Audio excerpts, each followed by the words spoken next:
Good morning. My name is Anu Mitra, and I will be presenting Gordon Parks's photograph titled Untitled Malcolm X with newspaper, which he made in 1963.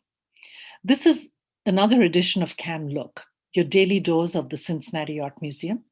And each weekday, a staff member or a volunteer, such as myself, will be sharing an object from the permanent collection and posing questions for discussion. Please check back at 10 a.m. every day for a new work and a new conversation. Gordon Parks was a modern day Renaissance man whose creative practice extended beyond photography to include two novels, four books of memoirs, four volumes of poetry, paintings, a ballet, and several orchestral scores using a musical notation system of his own making. Deeply committed to social justice, Parks documented American life and culture from the early 1940s into the 2000s with a focus on race relations, poverty, civil rights, and urban life. No matter what medium he chose for self expression, Parks sought to challenge stereotypes while still communicating to a large audience. Despite a lack of professional training, Parks became convinced that he could accomplish whatever he set his mind to. I suppose a lot of it depended on my determination not to let discrimination stop me, he said. I had a great sense of curiosity and of just wanting to achieve. I just forgot I was Black and walked in and asked for a job and tried to be prepared for what I was asking for. He was recognized with the National Medal of Arts in 1988 and more than 50 honorary doctorates. For a man who did not finish high school, this was an extraordinary feat.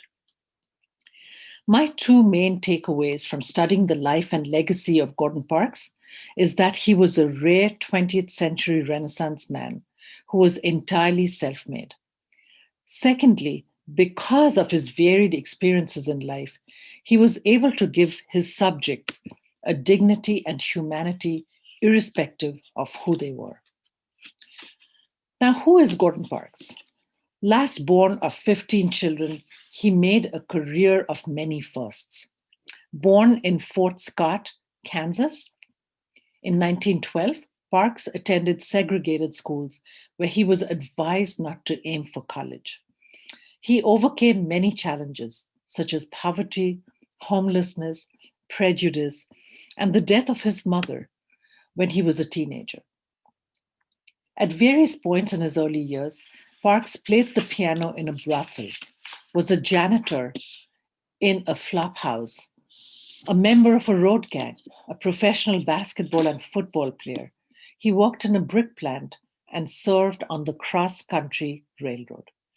He almost succumbed to poverty and crime, but his talent, both musical and visual, provided an escape.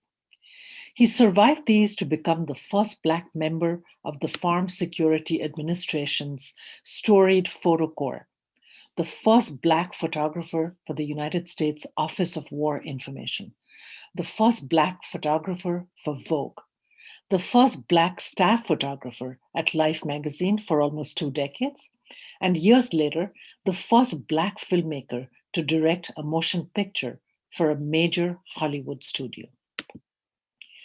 Parks was drawn to photography as a young man when he saw images of migrant workers in a magazine on the railroad. After buying a camera at a Seattle pawn shop, he taught himself how to use it. He won the prestigious Julius Rosenwald Fellowship in 1942 and quickly developed a personal style that would make him among the most celebrated photographers of his era. At Life magazine, he took memorable pictures of Muhammad Ali, Malcolm X, and Stokely Carmichael, among others. Parks's photographs play a tangible role in advocating for social change, and he said, what the camera had to do was expose the evils of racism, poverty, discrimination, and bigotry by showing the people who suffered most under it. In the early 1960s, as the civil rights movement accelerated, Life wanted to gain access to the Black Muslim movement. When several white reporters were denied access, Parks, the only Black member of the magazine staff, was asked to try. His first contact was with Malcolm X. After hearing a fiery speech in Harlem, Parks introduced himself, only to find that the charismatic minister already knew who he was. He invited Parks to a special meeting with Elijah Muhammad, who had been the spiritual leader of the Nation of Islam for nearly 30 years. Muhammad agreed to the Life magazine article, which would be one of Parks's most groundbreaking pieces. He documented virtually every aspect of the Black Muslim community in images, ranging from children and families at prayer to a photograph of Muslim sister Ethel Sharif in Chicago.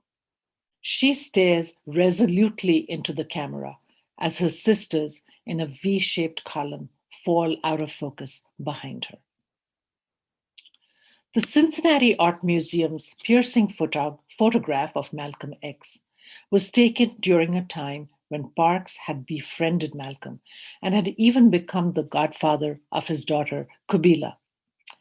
Taken during a critically important period, Untitled, Malcolm X with Newspaper, captures Malcolm at a somber and poignant moment, holding a newspaper with the disturbing headline, Negroes Chained in New York Courtroom. Malcolm X is lost in thought as he cups his chin in his right hand. Parks suggests the weightiness of Malcolm's burden, as well as his quiet resolve to fight for the rights of his people. Now, in your own study and in your visits to the Cincinnati Art Museum, who is an artist that merits your admiration the most, both for the life that they lived and the work that they produced? Who would you pick? Put your answers in the comments below, and I look forward to seeing you on some other occasion. Thank you.